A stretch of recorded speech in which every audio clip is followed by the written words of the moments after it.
sore teman-teman, Assalamualaikum warahmatullahi wabarakatuh. Semoga semua teman-teman Medvelas sehat walafiat, lancar menjalankan ibadah puasanya dan semua ibadahnya diberkahi oleh Allah Subhanahu wa taala. Nah, teman-teman, alhamdulillah kita bisa bertemu lagi sore hari ini. Kita akan bahas satu lagi fakta menarik mengenai bulan Ramadan, yaitu kita akan bahas tentang buka puasa. Kita kemarin sudah pernah bahas tentang sahur. Nah, di sore hari ini bersama dengan seorang ahli gizi dari FKUI, ada Dokter Diah di sini. Selamat sore, Dok. Kita akan minta nih tips dan trik dari beliau untuk berbuka puasa. Sebenarnya bagaimana sih berbuka puasa yang baik? Makanan apa yang sebaiknya dimakan saat kita buka puasa sehingga buka puasa kita itu menjadi baik untuk tubuh kita. Assalamualaikum warahmatullahi wabarakatuh. Halo sahabat semua, bagaimana puasa hari ini? Insya Allah lancar ya. Banyak penelitian mengatakan bahwa berpuasa selama bulan Ramadan akan dapat menjaga kesehatan tubuh kita dan meningkatkan daya tahan tubuh. Tentu saja pada saat berpuasa kita harus barengi dengan mengkonsumsi makanan yang bergizi dan seimbang. Seringkali masyarakat memilih makanan untuk berbuka dan makanan untuk sahur yang kurang tepat, sehingga justru mengganggu kesehatan tubuh kita. Pada kesempatan kali ini, saya akan sampaikan bagaimana tips memilih makanan untuk berbuka agar tubuh kita tetap sehat. Setelah berpuasa seharian selama 12-13 jam, tubuh kita rentan mengalami kondisi kekurangan energi dan cairan. Memilih makanan yang tepat pada saat berbuka puasa akan membantu membuat tubuh kita menjadi segar kembali. Pada saat berbuka puasa, banyak sekali pilihan-pilihan makanan yang bisa dijadikan makanan untuk berbuka puasa. Misalnya lontong, kolak, mie, minuman-minuman manis, bahkan kue-kue yang bertepung. Tapi ingat, pada saat berbuka puasa, pilih makanan yang tepat. Kurma merupakan salah satu makanan yang dapat dijadikan pilihan makanan saat berbuka. Mengapa kurma? Karena kurma mengandung gula yang cukup, serat yang tinggi, juga vitamin dan mineral, sehingga dapat mengembalikan kondisi kekurangan energi pada tubuh kita dengan cepat. Pilihlah kurma dengan ukuran sedang sebanyak 1-3 butir.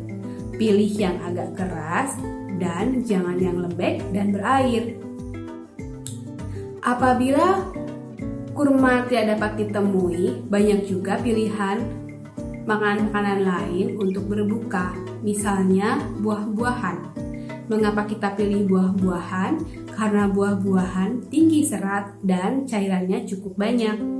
Banyak pilihan buah untuk berbuka, misalnya apel, pir, melon, jeruk, semangka, dan anggur. Pada saat berbuka puasa, perhatikan konsumsilah makanan dalam jumlah yang cukup dan tidak berlebihan.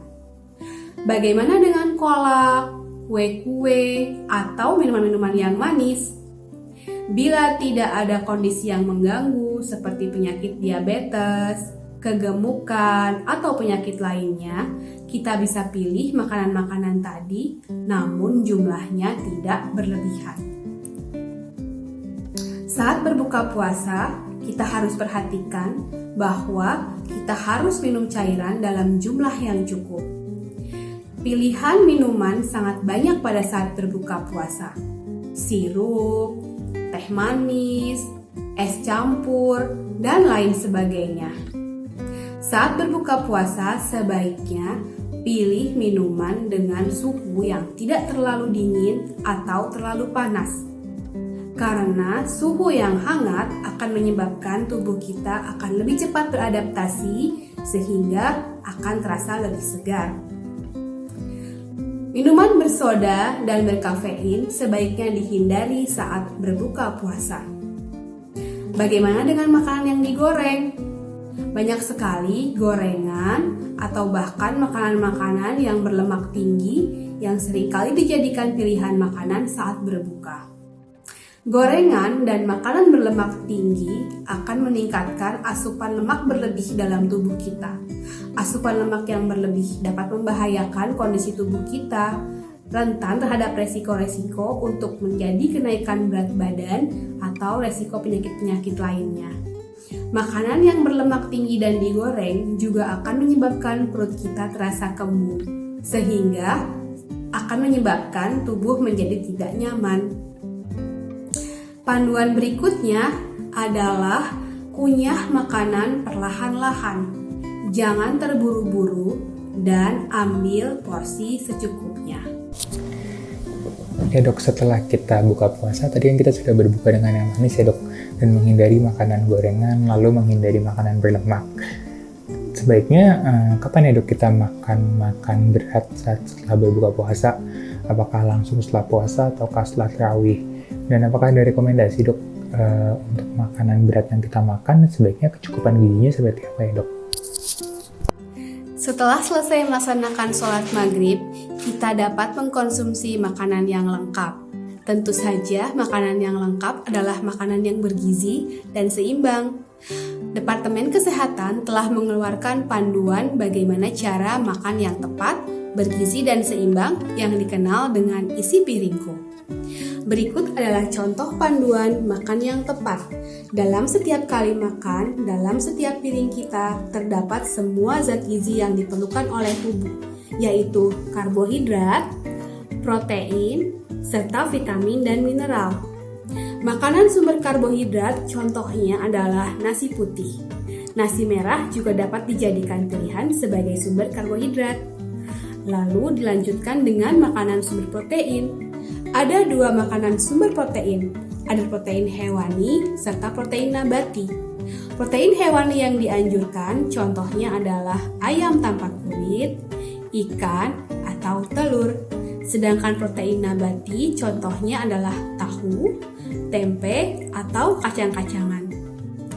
Hampir setengah bagian dari isi piring kita diisi dengan makanan sumber vitamin dan mineral yang terdapat dari sayur-sayuran dan buah-buahan. Jangan lupa, ada satu lagi zat gizi yang juga penting, yaitu air. Sebaiknya setelah sholat maghrib sampai saat kita akan bersahur kembali, kita mengkonsumsi sekurangnya 5 gelas air putih. Nah, itu tadi tips-tips dan panduan memilih makanan saat berbuka. Ayo kita mulai perbaiki pola makan kita. Insya Allah sehat akan kita dapat. Terima kasih sahabat. Wassalamualaikum warahmatullahi wabarakatuh. Terima kasih banyak dok untuk tips dan trik dalam kita berbuka puasa. Tadi kita sudah menghindari makanan yang berlemak, menghindari gorengan, lalu makan makanan yang manis saat buka, lalu waktu yang tepat untuk kita makan makanan berat setelah kita sholat tarawih. Sudah dijelaskan juga bagaimana kandungan gizi yang sebaiknya dikonsumsi oleh tubuh kita saat makan makanan berat setelah buka puasa. Nah teman-teman, mungkin segitu dulu ya tips dan trik dari Nutridia. Kita akan berjumpa lagi di video-video berikutnya. Jangan lupa di like dan di subscribe video dan channel YouTube kita. Terima kasih. Assalamualaikum warahmatullahi wabarakatuh.